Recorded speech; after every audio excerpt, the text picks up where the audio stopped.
একটি সাজানো সংসার মুহূর্তেই সব শেষ।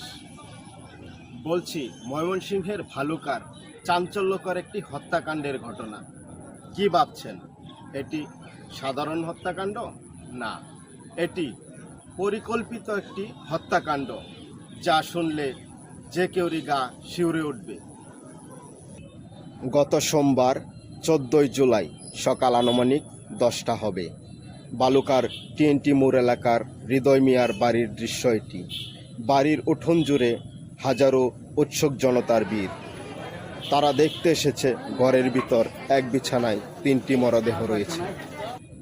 একজন হচ্ছে মা ময়না, আর অবুঝ 2 শিশু রাইসা আর নীরব। তাদের সবাইকে গলা কেটে হত্যা করেছে নজরুল।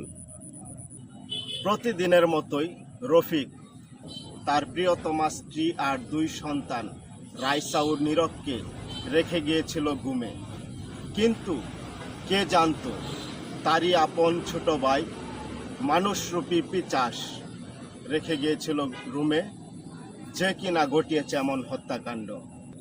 পুলিশ তাকে আটকের পর এমন ঘটনার বিবরণ দিচ্ছিল নিজের মুখেই নজরুল। নির্লজ্জের মতো বলছিল, বাবি তাকে প্রতিদিন নাকি খাবারের জন্য খোঁটা দিত। এরই আগে সে পাশে থাকা দা দিয়ে প্রথমে ভাবি ও পরে 2 অবুঝ শিশুর গলা কাটে নজরুল।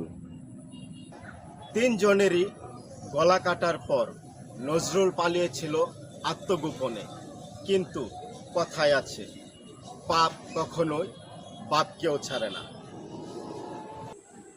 ঘটনার একদিন পরেই গাজীপুরের জয়দেবপুর রেল স্টেশন থেকে পুলিশের হাতে আটক হয় ঘাতক নজরুল। আটকের পিছনে গুরুত্বপূর্ণ ভূমিকা পালন করেছে বালুকা মডেল থানা পুলিশের একটি চৌকস টিম। সদ্য ময়মনসিংহ বিভাগের শ্রেষ্ঠ পদকপ্রাপ্ত ভালুকা মডেল থানার ওসি হুমায়ুন কবির জানান, তথ্য প্রযুক্তির মাধ্যমে আটক হয়েছে নজরুল। প্রশাসনের কথা মতে বোঝা যাচ্ছে নজরুল তার অপকর্মের ফল অবশ্যই ভোগ করবে। কিন্তু একটা প্রশ্ন স্বজনদের সর্বদাই তাড়া করে বেড়াবে। কি দোষ ছিল ময়নার? কি অপরাধ করেছিল অবুঝ 2 শিশু রাইসা আর নীরব? প্রশ্নগুলো মনে হয় নীরবই থেকে যাবে।